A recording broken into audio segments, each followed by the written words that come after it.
लेकिन बंगाल में हिंसा की आग अब बिहार में भी फैल चुकी है। जो हाल हावड़ा में है, ठीक उसी तरीके की हिंसा की चिंगारी बिहार के नालंदा में भी पहुंच चुकी है। नालंदा में बसें जलाई जा रही हैं, तोड़फोड़ की जा रही है, पत्थरबाजी हो रही है। बजरंग दल और विश्व हिंदू परिषद की ओर से निकाली गई शोभा यात्रा के दौरान दो समुदायों में यह हिंसक झड़प देखने को मिली, जिसके बाद की तस्वीरें आपके सामने। और ये नालंदा की बिल्कुल लेटेस्ट तस्वीर है जो हम आपको दिखा रहे हैं। जब शोभा यात्रा निकाली जा रही थी, उस दौरान दो संप्रदायों के बीच में ये झड़प शुरू हुई और उसके बाद में तस्वीरें कुछ ऐसी भी सामने देखने को मिली, जिसमें एक वर्कशॉप में आगजनी की गई, वहां पर आग लगा दी गई।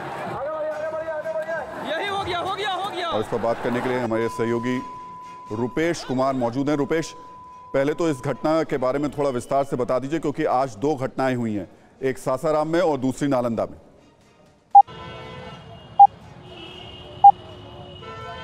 फ्रीडम ऐप से सीखकर क्या आपने मशरूम खेती शुरू की है क्या? अगर ऐसा है तो 1 करोड़ फ्रीडम ऐप के जो ग्राहक हैं उनको बिना किसी खर्चे के आप इसे बेच सकते हैं।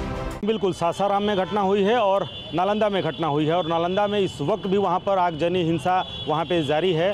एक गैरेज में आग लगी है, जिसमें एक बस को आग लगा दी गई है। वहाँ पे एक कार खड़ी थी, उसमें भी आग लग गई है। और बगल के मोहल्ले में भी ये हिंसा फैल गई है। और दोनों जगह वजह एक ही है, हावड़ा से कुछ अलग वजह यहाँ पे नहीं है और तस्वीरें भी बहुत अलग नहीं हैं।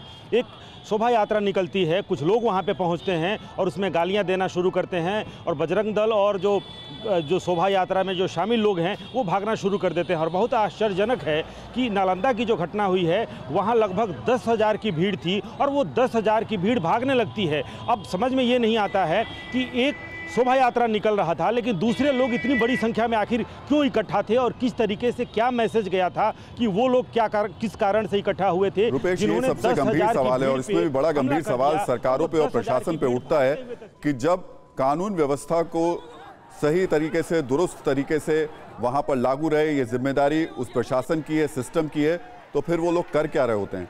ये सिर्फ चेतावनी जरूर दे देते हैं, लेकिन जमीन पर जो करना होता है वो दिखाते नहीं है। एक बार रुकिएगा, क्योंकि इसके अलावा एक तस्वीर आपको बिहार के सासाराम से भी जो आई है वो भी बहुत ज़्यादा खतरनाक है। वहाँ पथराव के बाद तनाव है, लेकिन ये जो अभी हम आपको तस्वीर दिखा रहे थे वो नालंदा की थी और ये तस्वीर सासाराम की है। बिहार के सासाराम में पथराव के बाद तनाव है।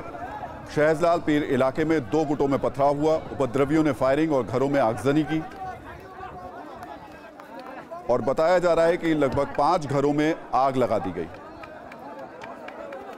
रुपेश, अभी क्या हालात हैं सासाराम के? देखिए, सासाराम में कई लोग घायल हुए हैं, वहाँ यहाँ तक कि पुलिस के लोग भी घायल हुए हैं। वहाँ पर पत्थरबाजी अभी भी वहाँ पे जारी है, लेकिन पुलिस ये दावा कर रही है कि वहाँ पर हालात नियंत्रण में हैं। लेकिन पुलिस जो ये दावा कर रही है कि फिलहाल हालात नियंत्रण में हैं, कल आशंका थी पुलिस प्रशासन को कि वहाँ पे कुछ हो सकता है। लिहाजा कल जब मारपीट हुई थी उसी मोहल्ले में, जब दो पक्षों के बीच कहासुनी हुई, उसके बाद से मारपीट हुई, लेकिन पुलिस प्रशासन इस बात का अंदाज़ा नहीं लगा पाया कि अगले दिन भी उसका प्रतिकार हो सकता है। आज जो धारा 144 लगाई गई है, अगर एहतियातन जो कदम आज दोपहर के बाद उठाई गई है, कल जब वहाँ पे झड़प हुई थी तो ये पूरी तरह से प्रशासन का फेल्योर है। खास करके सासाराम की ये जो घटना है, अभी भी नालंदा में पुलिस पूरी तरह से मुखदर्शक बनी हुई है। आसपास के जो थाने हैं वहाँ की पुलिस फोर्स को वहाँ पे बुला लिया गया है। लेकिन अगर सासाराम की बात करें तो सासाराम में 12 घंटे पहले जब एक झड़प होती है और उसको पुलिस प्रशासन एंटिसिपेट नहीं कर पाती है और वहाँ पर एहतियाती कोई कदम नहीं उठाए जाते हैं, लिहाजा वहाँ पर हिंसा भड़कती है। वहाँ पर 5 घरों को आके हवाले किया जाता है।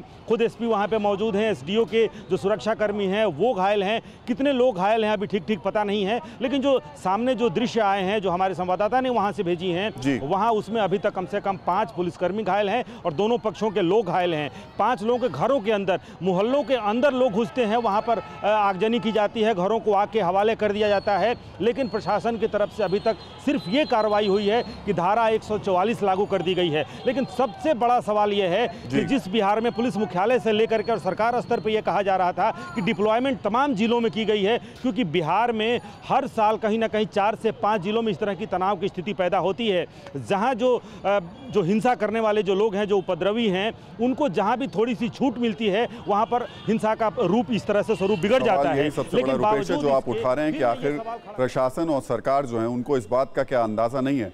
आप आशंकाएं जाहिर कर देते हैं लेकिन जमीन पर कार्रवाई नहीं करते हैं।